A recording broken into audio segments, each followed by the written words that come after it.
একুশের ধাঁচেই এবার 24-এর পরেও ভোট পরবর্তী অশান্তি নিয়ে নালিশ করলেন শুভেন্দু অধিকারী। রাজ্যপালের কাছে গিয়ে আবেদন করলেন যে সেখানে গিয়ে অন্তত যে জায়গাগুলো অশান্ত সেখানে গিয়ে যেন নিজে গিয়ে একবার সরেজমিনে দেখে আসুন কি অবস্থা এবং দ্রুত ব্যবস্থা নিন।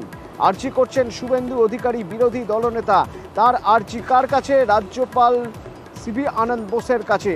তৃণমূলকে দোষারোপ করে নালিশ করলেন শুভেন্দু অধিকারী। ঠিক 21-এর ভোটের পরেও একই রকমভাবে দেখা গিয়েছিল শুভেন্দু অধিকারী। তিনি রাজ্যপালের সঙ্গে দেখা করে তিনি রাজ্যপালকে কড়া পদক্ষেপ করার নির্দেশ দিচ্ছেন। 24-এর পরেও সেই একই রকম ভোট পরবর্তী অশান্তির অভিযোগ নিয়ে রাজ্যপালকে অশান্ত এলাকা পরিদর্শনের অনুরোধ শুভেন্দু অধিকারী।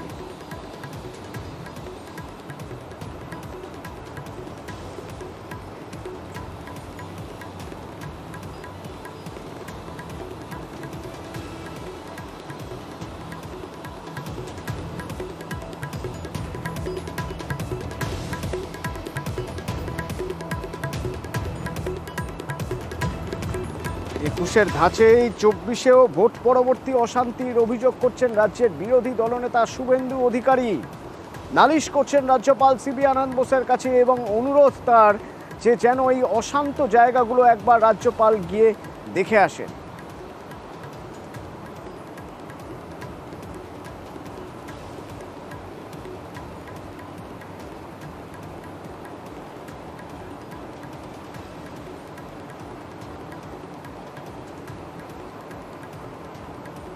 তৃণমূল নেতা জয়প্রকাশ মজুমদার আমাদের সঙ্গে ফোনে রয়েছেন। জয়প্রকাশ দা, 2021-এর পরেও দেখা গিয়েছিল, এবার 2024-এর পরেও অশান্ত ভোট পরবর্তী অশান্তি নিয়ে অশান্ত জায়গায় যেন রাজ্যপাল গিয়ে পরিদর্শন করেন, কড়া ব্যবস্থা নেন। তৃণমূলকে দোষারোপ করে রাজ্যপালের কাছে নালিশ করছেন শুভেন্দু অধিকারী, কি বলবেন? কেন আর সমস্ত আস্ফালন শেষ হয়ে গেল? শুভেন্দু অধিকারী গর্জন গর্জন শেষ? এই যে বললো কেন্দ্রীয় বাহিনী দেখবেন কিরকম পেটায়, এইসব কথা তো শুভেন্দু অধিকারী বলেছেন। তো বলেছেন যে গুলি করা হবে। তার আর একজন লোক যিনি দার্জিলিং এর ক্যান্ডিডেট জিতেছেন, তিনি বললেন যে গলি ঠোকনা চাইয়ে। তো সেগুলো কোস্কানি নয়, সেগুলো নির্বাচন সংক্রান্ত ভায়োলেন্স নয়। আর আজকে এখানে আবার রাজ্যপাল করবেন কি? রাজ্যপালের হাতে আইন শৃঙ্খলা। শুভেন্দু অধিকারী এখন নাকি কান্না করছেন কেন? রাজ্যপালের পেছনে গিয়ে ছিচকাদুনের মতন রক্ষা করুন রক্ষা করুন, আর এই যে চোখ পাকিয়ে বলছিলেন দেখে নেব, কি করব, মেরে দেব, 2 অক্ষর 4 অক্ষরের গালাগালি দিচ্ছিলেন, এই সব শেষ হয়ে গেল, ফু হয়ে গেল। আরো দিন যেতে দিন, দেখবেন শুভেন্দু অধিকারীর আপনাকে একটা বক্তব্য শোনাবো সুকান্ত মজুমদার, বিজেপি রাজ্য সভাপতির, যিনিও ভোট পরবর্তী অশান্তি করছেন এবং ঘর ছাড়াদের সঙ্গে দেখা করেছেন। তাদের মুরলীধর সেন স্ট্রিটের উল্টো দিকে মাহেশ্বরী ভবনে তাদের থাকার ব্যবস্থা করেছেন এবং পাল্টা মারের হুঁশিয়ারি দিচ্ছেন সুকান্ত মজুমদার। সেই বক্তব্য আপনাকে শোনাবো, আপনি শুনুন প্লিজ। আমি দিল্লি যাচ্ছি, আমি শুধু এটুকুই বলবো, 100টা বিধানসভায় আমরা এগিয়ে আছি। 26-এ হাওয়া বদল হবে, 26-এর আগে হাওয়া বদল হবে। একটু ধাক্কা দরকার, 140 অবধি পৌঁছতে খুব বেশি দূরত্ব বাকি নেই। আমাদের ভোট বাড়ছে। দিল্লি থেকে ফিরে এসে প্রত্যেক জেলায় আমি যাব, সব জায়গায় বিজেপি লড়বে, পাল্টা মার হবে প্রয়োজনে।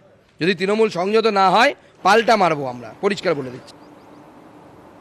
জয়প্রকাশ দা, শুনলেন মারের পাল্টা মার, সুকান্ত মজুমদারের নিদান। এরা তো প্রথম দিন থেকে গৃহযুদ্ধের ডাক দিচ্ছেন। কেউ বলেছিলেন বাঁশ কেটে রাখতে, কেউ গদা দেখিয়েছিলেন, কেউ ত্রিশূল দেখিয়েছিলেন, কেউ বলেছিলেন কেন্দ্রীয় বাহিনী গুলি চালাবে। আর এখন ইনি রাজ্য সভাপতি, কোন রকমে নিজের আসনটা রক্ষা করতে পেরেছেন, কিভাবে করেছেন সেই প্রশ্নে যাচ্ছি না। তিনি বলছেন পাল্টা মার হবে। এই পাল্টা মার হবে বলে তিনি নিজেদের যে কর্মী, দলের কর্মীদের বিপদে ফেলছেন না তো? এই পাল্টা মার বলে অশান্তি তৈরি করা, উনি গিয়ে ঠেকাবেন সব। এই জন্যই বিজেপি আজকে এই রকম খারাপ অবস্থায়। আর একটা কথা আপনাদের মাধ্যমে সুকান্ত মজুমদারকে মনে করিয়ে দিই, 2019-এর যে 18টা সিট জেতা হয়েছিল, বিজেপি জিতেছিলেন, সেই সময় 121টা বিধানসভা বিধানসভায় বিজেপি এগিয়েছিল। আর আজকে উনি বলছেন যে 100টাতে এগিয়ে আছি, আর বেশি দূর নয় 140 পেতে। বেশ। 2019-এর পর 2021-এ কি অবস্থা হলো? আগলাবার 200 পার বলে লড়েছিলেন, সেখানে 77-এ আটকে গেলেন। আজকে সেইটা সংখ্যাটা নেমে এসছে 65-তে। 21-এর পর একটা নির্বাচন জিততে পারেননি। 2024-এ এসে ভরাডুবি হয়েছে ওনার সভাপতি। ধন্যবাদ, অনেক ধন্যবাদ আপনাকে।